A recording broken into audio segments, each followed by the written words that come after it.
ఒక్కసారి కొమ్మూరి గోల్డ్ కి కాల్ చేయండి. తాకట్లో ఉన్న మీ బంగారాన్ని విడిపించి మార్కెట్ ప్రైస్ కి వాళ్ళు కొనుక్కుని మిగతా డబ్బులు మీకు ఇచ్చేస్తారు. హాయ్, వెల్కమ్ టు మనం టీవీ. మనం టీవీ ఉన్నది మన కోసం. నేను మీ జర్నలిస్ట్ మనోజ్. సంచలనం క్రియేట్ చేస్తున్న విజయారెడ్డి రాసిన మరణ శాసనం కేసులో కీలక విషయాలు వెలుగులోకి వస్తున్నాయి. మిస్టరీ 6 రోజులు అవుతున్నా విడట్లేదు. సో ఇప్పటికే చాలా మందిని రైల్వే పోలీసులు విచారించారు. ఆ రోజున జనవరి 30వ తారీఖున పటాన్చెరులో ఉన్న చేతనారెడ్డి కాలేజీకి వెళ్ళి ఆ అమ్మాయిని తీసుకొని దాని తర్వాత గట్కేసర్లో ఉన్న విశాల్ రెడ్డి ఎవరైతే కొడుకున్నారో వాళ్ళ హాస్టల్కి వెళ్ళి తర్వాత ఆ ప్రిన్సిపల్తో గొడవ పెట్టుకొని మరి విశాల్ రెడ్డిని నువ్వేం మాట్లాడకు, నువ్వు ఫస్ట్ నాతో పాటు రా అని చెప్పి విజయారెడ్డి తీసుకొచ్చింది. దాని తర్వాత ఇంట్లో ఉన్న ఏదైతే రాఘవేంద్ర నగర్ కాలనీ ఉప్పల్ డిపోకి సంబంధించిన వాళ్ళు అక్కడ స్టే చేస్తున్నారు. సో వాళ్ళ అమ్మ ఎక్కడికి వెళ్తున్నారు అంటే పిల్లల్ని తీసుకొని నేను పార్టీకి వెళ్తున్నా అని చెప్పింది విజయారెడ్డి. దాని తర్వాత 11:30కి మనం ఈ సీసీటీవీ ఫుటేజ్ చూసాం. 11:30కి వీళ్ళు రావడం జరిగింది. దాని తర్వాత వాళ్ళు ప్లాట్ఫామ్కి వెళ్ళడం జరిగింది. సో ఒక నాలుగో వ్యక్తి కూడా వీళ్ళని ఫాలో అవ్వడం జరిగింది. సో దీనికి సంబంధించి ఇంకా వీళ్ళు ఇక్కడికి వెళ్ళిన తర్వాత డిసప్పియర్ అయిపోయారు. అవునా? ఇప్పటిదాకా ఇది జరిగింది ఇది. సో ఇక్కడ రావడానికి ముందు అసలు అన్న చిరంజీవి రెడ్డితో ఎలాంటి సంభాషణ జరిగింది? ఎందుకంటే ఇప్పటిదాకా విజయారెడ్డి ఒక స్ట్రాంగ్ ఉమెన్. సో ఏదైనా సరే పిల్లల కోసమే చేస్తుంది. సరే పిల్లలు బాగుండాలని, వాళ్ళ భవిష్యత్తు బాగుండాలని చేస్తుంది. సో ఒక పక్క సురేందర్ రెడ్డి దుబాయ్లో ఉండి జాబ్ చేసుకుంటూ అంతో కొంత పంపిస్తున్నా ఎలాంటి ఇబ్బందులు పడకుండా తను ఒక కార్పొరేట్ ఉమెన్గా ఎంత స్ట్రెస్ ఉన్నా సరే అవన్నీ పక్కన పెట్టేసి పిల్లలే లైఫ్గా బతుకుతుంది. అలాంటి విజయారెడ్డి మరి అన్న చిరంజీవితో గంట కాల్ మాట్లాడితే ఇప్పటిదాకా కాల్ రికార్డింగ్ ఎందుకు రాలేదు? దాదాపుగా జనవరి 30 అంటే ఇవాళ డేట్ అంతా 6th. 6 రోజులు గడుస్తున్నా వాళ్ళు మరణ శాసనం జరిగి వాళ్ళు విగత జీవులుగా ట్రాక్ పై పడిపోయి ఇప్పటిదాకా కాల్ రికార్డింగ్ ఎందుకు పెట్టి రావట్లేదు? సెల్ ఫోన్ స్వాధీనం చేసుకున్నారు, ల్యాప్టాప్ స్వాధీనం చేసుకున్నారు, అంతా అయిపోయింది కదా. ఇంకా ఎందుకు రావట్లేదు? అసలు రైల్వే పోలీసులు తలుచుకుంటే కాల్ రికార్డింగ్ ఎందుకు రాదు? కొంతమంది ప్రైవేటు వ్యక్తులే అన్అఫిషియల్గా ఎన్నో కాల్ ట్యాంపర్ చేస్తుంటారు, లేకపోతే కాల్ రికార్డింగ్ తెప్పిస్తుంటారు, లొకేషన్లు కనుక్కుంటూ ఉంటారు అన్అఫిషియల్గా. 1000 రూపాయలు 2000 పెడితే ఇన్స్టాగ్రామ్లో చాలామంది హ్యాకర్స్ ఉంటారు, ఎథికల్ హ్యాకర్స్. వాళ్ళు కూడా కానీ మనకి వెంటనే లైవ్ లొకేషన్ పంపిస్తూ ఉంటారు. సో ఇలాంటి కాన్సిక్వెన్సెస్లో ఇంత సంచలనం క్రియేట్ అయింది. ఒక తల్లి తన అంటే ఆవిడ చనిపోతే వాళ్ళ కొడుకుని కూతుర్ని ఎవరు చూసుకోరని చెప్పి వాళ్ళకు కూడా ఎంత బాధతో వాళ్ళ మరణ శాసనం రాసిందో జస్ట్ ఇమాజిన్. నిజంగా దేశవ్యాప్తంగా సంచలనం క్రియేట్ చేస్తున్నదన్న కేసు ఉందంటే ఒక 1 వీక్ నుంచి అది విజయారెడ్డి కేసు. ఇప్పటికీ విజయారెడ్డి కేసులో కీలక మిస్టరీలు ఇంకా అసలు వీడట్లేదు అవి ఏవి కూడా, ఎక్కడా కూడా. కనీసం ఆ అన్న చిరంజీవి రెడ్డితో ఇప్పటిదాకా పోలీసుల విచారానికి అసలు ఆయన యాక్సెప్ట్ చేయలేదు. దాని తర్వాత వాళ్ళ అమ్మ పుష్పారెడ్డితో మాట్లాడారు, చుట్టూ బంధువులతో మాట్లాడారు, అంతా జరిగింది. కొన్ని కాన్సిక్వెన్సెస్ జరిగాయి. ఇలాంటి నేపథ్యంలో ఎందుకు మరి విజయారెడ్డి కాల్ రికార్డింగ్ ఇంకా బయటకు రావట్లేదు? అన్న చిరంజీవితో ఏమన్నా ఆస్తి తగాదాలు ఉన్నాయా, లేకపోతే ఇంకేమన్నా గొడవలు ఉన్నాయా? అసలు ఆ 1 అవర్లో కనీసం ఇప్పుడు వాళ్ళ విశాల్ రెడ్డిని చేతనారెడ్డిని కాలేజ్ నుంచి తీసుకొచ్చింది కదా, వాళ్ళ అమ్మకి చెప్పి నేను ఇట్లా పార్టీకి వెళ్తానని చెప్పింది కదా, 11:30కి కార్ పార్క్ చేయడం ఇలాంటివి జరుగుతున్నప్పుడు కాల్ ఎప్పుడు మాట్లాడింది? అలాంటి విషయాలు ఎందుకు బయటకు రావట్లేదు ఇప్పటికి కూడా? సో అన్న చెప్పేది ఏంటి? నాతో మాట్లాడింది కాలు అసలు ఒకవేళ కనుక నాకు ప్రాపర్ ఇన్ఫర్మేషన్ ఇచ్చుంటే, నాకు తెలుసుంటే నేను మా చెల్లెల్ని కాపాడుకునేవాడిని అని చెప్పి అన్న చిరంజీవి రెడ్డి చెప్తున్నారు. అంటే ఇక్కడ ఒక పక్క విజయారెడ్డి కూతురు కొడుకుతో అక్కడికి వెళ్ళింది. మీకు ఆ 1 అవర్ కాల్లో అర్థం కాలేదు ఎక్కడున్నారు? రైల్వే స్టేషన్కి వెళ్ళింది, చర్లపల్లి రైల్వే స్టేషన్కి వెళ్ళింది. అక్కడ కనీసం ట్రైన్ సౌండ్స్ కావచ్చు, లేకపోతే అక్కడ పక్కన ఉండేవాళ్ళు ఎవరన్నా అంటే ట్రావెలర్స్ కావచ్చు, లేదంటే ఛాయ్ నరుస్తూ ఉంటారు. ఇలాంటివి కనీసం మీకు వినిపించలేదా? చర్లపల్లి రైల్వే స్టేషన్ అంటే నార్మల్గా గట్కేసర్ రైల్వే స్టేషన్ అలాంటివి కాదు కదా. ట్రాఫిక్ ఉంటుంది, జనాలు ఉంటారు. సో అక్కడ ట్రైన్స్ వస్తూ ఉంటాయి, పోతూ ఉంటాయి. అక్కడ నుంచి స్టార్ట్ అయ్యే ట్రైన్స్ ఉన్నాయి. సో ఎంత హెవీ ట్రాఫిక్ ఉంటుంది. అలాంటి ట్రాఫిక్ ఉన్న చర్లపల్లి రైల్వే స్టేషన్ చూసినప్పుడు కనీసం చిరంజీవి రెడ్డికి ఐడెంటిఫికేషన్ చేయలేకపోయాడా? దాని వెనక ఉన్న రీజన్ ఏంటి? ఇప్పటిదాకా అన్న చిరంజీవి రెడ్డి దాచిన నిజాలు ఏంటి అసలు? అంటే ఎందుకంటే కేవలం భర్త సురేందర్ రెడ్డి చెప్తుంది ఏంటి? లాస్ట్ కాలు అన్న చిరంజీవి రెడ్డితో మాట్లాడాడు కాబట్టి అక్కడ ఏమన్నా జరిగి ఉండొచ్చు అని కూడా భర్త సురేందర్ రెడ్డి. సో భర్త సురేందర్ రెడ్డి ఆయన క్యారెక్టర్ ఇక్కడ కొంచెం లోగా ఉన్నప్పటికీ సో ఆయన చేసింది ఏమీ లేదనేది పోలీసులు ప్రాథమికంగా నిర్ధారిస్తున్న అంశం. అతనికి సెకండ్ సెటప్ ఉంది దుబాయ్లో, లేదంటే ఆయన అసలు పిల్లలను చూసుకోలేదు. సరే పిల్లలను చూసుకున్నాడా లేదా అనేది పక్కన పెడదాం. ఇక్కడ విజయారెడ్డి సురేందర్ రెడ్డి చూసుకోకపోయినా సరే విజయారెడ్డి కంటికి రెప్పలా కాచుకుంది ఇద్దరు పిల్లలు. మరి అంత ఇబ్బంది పడి కూడా వాళ్ళ ఫ్యూచర్ కోసం ఆలోచించినటువంటి విజయారెడ్డి మరి ఎందుకు వాళ్ళ అంటే కడుపును పుట్టిన వాళ్ళకే ఆవిడ మరణ శాసనం రావడానికి గల కారణం ఏంటి? సో ఇప్పటికీ కూడా 6 రోజులు అవుతుంది. 6 రోజులు అవుతున్నా సరే ఈ మిస్టరీ వేయట్లేదంటే పోలీసులకి అర్థం కావట్లేదంటే ఇంకెవరు తేల్చాలి? సో ఇప్పుడు విచారణలు ఆగుతున్నాయా, లేకపోతే సాక్ష్యాలు తీయడం ఆగుతుందా? ఎక్కడ ఏది ఆగుతుంది? కాల్ రికార్డింగ్ రాలేదు, అన్న చిరంజీవి రెడ్డి ఇప్పటిదాకా విచారించలేదు. సో అంటే 6 రోజులు గడుస్తుంది. అసలు ఆవిడ ఎందుకు చనిపోయిందో ఏంటో, వాళ్ళ పిల్లల్ని ఎందుకు చంపేసింది అనే రీజన్ కోసం ఇటు విజయారెడ్డి తల్లి పుష్పారెడ్డి గత 6 రోజులుగా వెయిట్ చేస్తున్నారు. ఆవిడ బాధ అసలు నిజంగా వర్ణాతీతం. ఎందుకంటే ఆవిడ ఒక వృద్ధాప్యానికి వచ్చింది, కూతురు కొడుకులు బాగుండాలని కోరుకుంటుంది, వాళ్ళ వాళ్ళ మనవాళ్ళతో ఆడుకోవాలని కోరుకుంటుంది, వాళ్ళకు మంచి హైట్స్కి వెళ్తే చూడాలని కోరుకుంటుంది. వాళ్ళకి రేపొద్దున పెళ్ళిళ్ళు అయితే ఈవిడ ఎంతో మురిసిపోద్ది. వాళ్ళ పెళ్లి చూసైనా సరే చనిపోదామనే ఇదిలో ఉన్న పుష్పారెడ్డి మరి పిల్లలు అర్ధాంతరంగా చనిపోయారు, అసలు ఎలాంటి ముద్దు ముచ్చట లేకుండా చనిపోయారని ఎంత బాధలో ఉంటుంది ఆవిడ. సో ఆవిడ బాధ పక్కన పెడతాం. భర్త సుఖేందర్ రెడ్డి. సో ఇప్పుడు విజయారెడ్డి కేవలం నాకు స్ట్రాంగ్గా ఉంది, నాకు మంచి సపోర్ట్ ఇచ్చింది, ఈ విషయాలు మాత్రం బయటకు వస్తున్నాయి. వాళ్ళ మధ్యలో జరిగిన గతంలో ఆ ట్రాన్సాక్షన్స్ ఏవైతే ఉంటాయో, అంటే ఇటు ఫినాన్షియల్గా అయినా సరే, ఎంత కాదనుకున్నా, ఎంత పిల్లల్ని విజయారెడ్డి చూస్తుంది అనుకున్నా, ఎంతో కొంత సపోర్ట్ అయితే సురేందర్ రెడ్డి దగ్గర నుంచి వస్తుంది కదా, అసలు అది వచ్చిందా లేదా? వాళ్ళిద్దరి మధ్య ఉన్న గ్యాప్ ఏంటి? ఎందుకు ఎలోన్గా ఉన్నారని ఒకే ఒక్క రీజన్తో విజయారెడ్డి చనిపోయింది. అసలు ఈ పాయింట్స్ అన్ని ఎవరు పట్టించుకోరు ఎందుకు? కేవలం రైల్వే పోలీసులు తెలుసుకుంటే, అసలు నాకు చిన్న డౌట్ ఇక్కడ, రైల్వే పోలీసులు తెలుసుకుంటే కాల్ రికార్డింగ్ రాదా? అన్అఫీషియల్గానే చాలామంది తీస్తూ ఉంటారు కదా.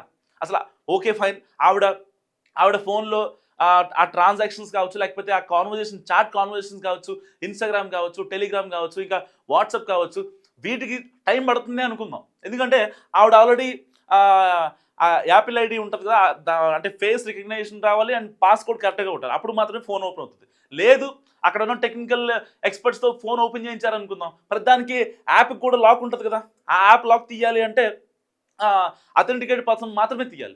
సరే శివాజీ సినిమాలో లాగా ఓకే గూగుల్ అంటే వాయిస్ రికగ్నిషన్తో వచ్చేది కదా. యాపిల్ ఇప్పుడు మీకు తెలిసింది కదా, సెక్యూరిటీస్ చాలా ఎక్కువ ఉంటాయి. సో ఆవిడ వాడేది యాపిల్ iPhone 15. సో ఈ సిరీస్లో చాలా అంటే సెక్యూరిటీస్ చాలా టైట్గా ఉంటాయి. ఎట్టి పరిస్థితుల్లో ఎవరు పడితే వాళ్ళు దాన్ని హ్యాక్ చేయడం కావచ్చు, లేదంటే ఇంకోటి అయ్యే పని కాదు.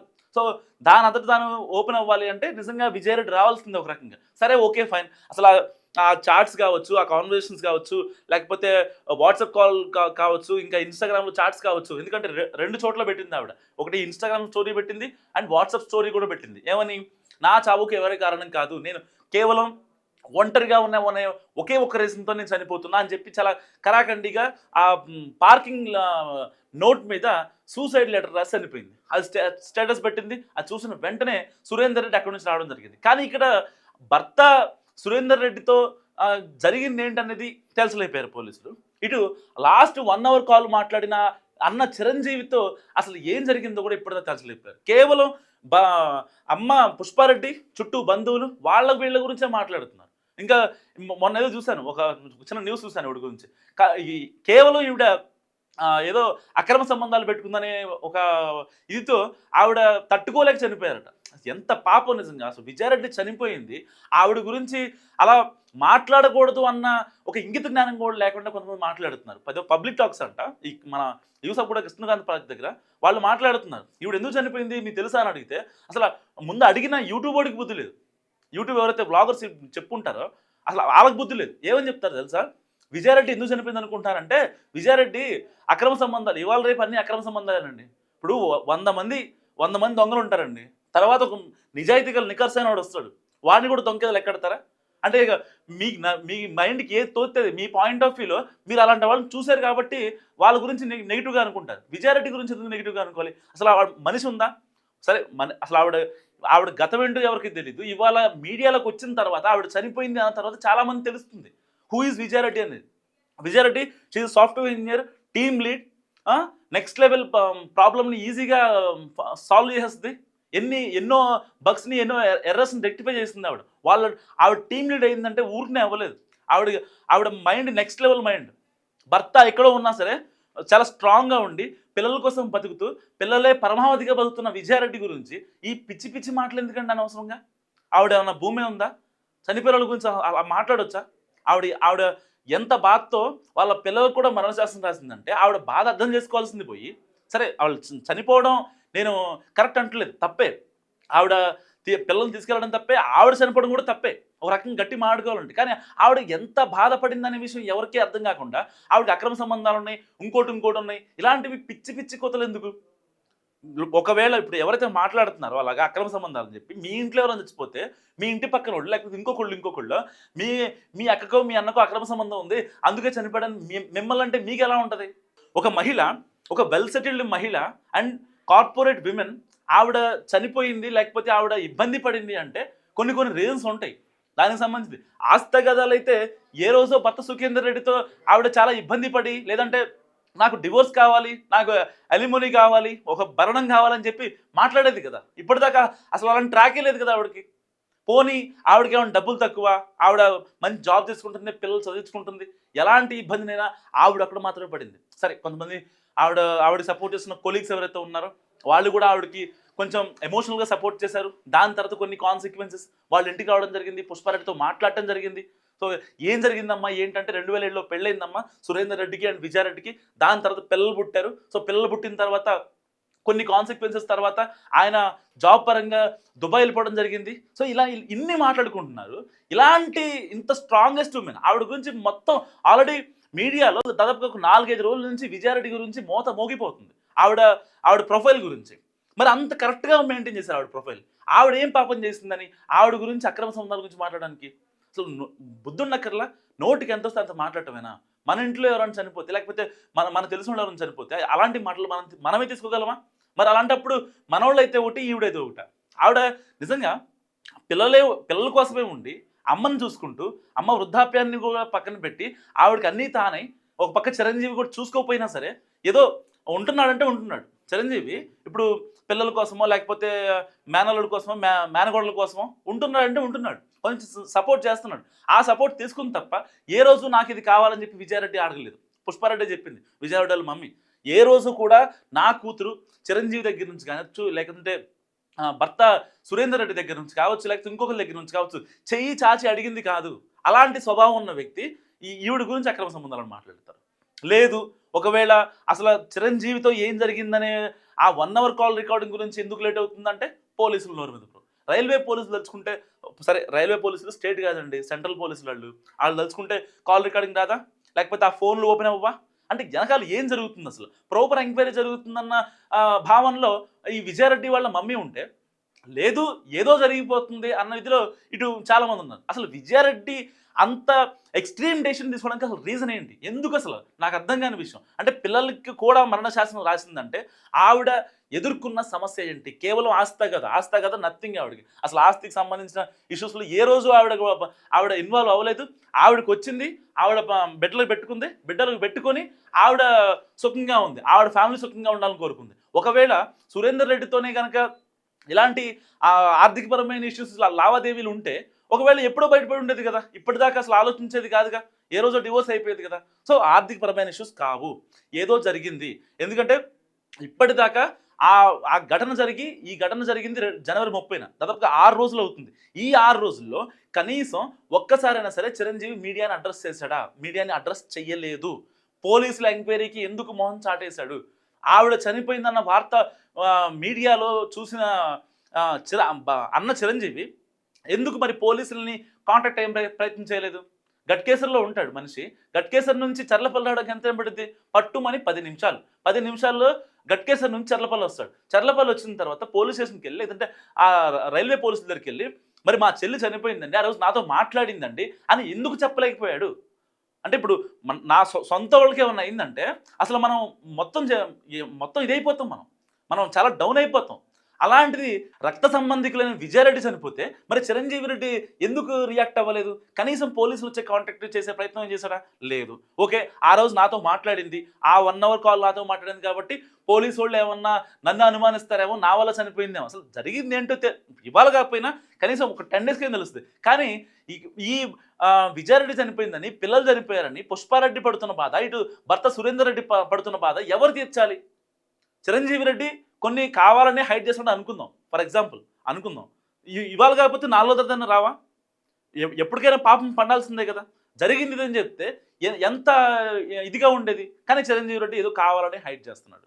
ఇక్కడ ఆ రోజున వీళ్ళు ఇక్కడికి చర్లపల్లి స్టేషన్కి రావడం, దాని తర్వాత వాళ్ళని ఒక వ్యక్తి ఫాలో అవ్వడం, లేకపోతే ఆ వ్యక్తికి చిరంజీవి రెడ్డికి ఏమైనా సంబంధం ఉందా, దానికి సంబంధించి ఏమైనా కాన్వర్సేషన్ జరిగిందా? ఎందుకంటే వాళ్ళు ఆ రోజున ఇక్కడికి చర్లపల్లి వచ్చినప్పుడు ఎప్పుడైతే కార్ పార్క్ చేసి కొంచెం ముందుకు వచ్చి నడుచుకుంటూ వచ్చి చర్లపల్లి రైల్వే స్టేషన్ ఎంట్రన్స్లోకి వచ్చినప్పుడు అసలు వాళ్ళ పిల్లల మొహంలో ఎలాంటి భయం కానీ బెరుకు కానీ కనిపించలే.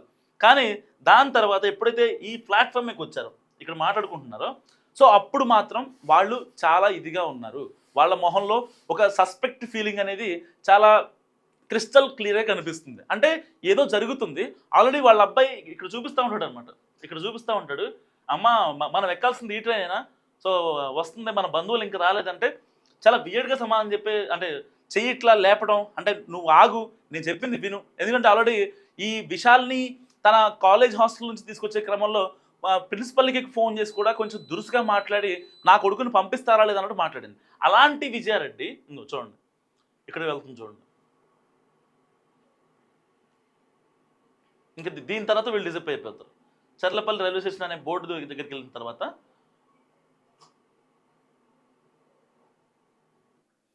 ఈ ఎంటైర్ ఎపిసోడ్లో ఎవరు విలన్ అనుకుంటున్నారు? మస్తుగా కామెంట్ చేయండి. చూస్తున్నాం మనం.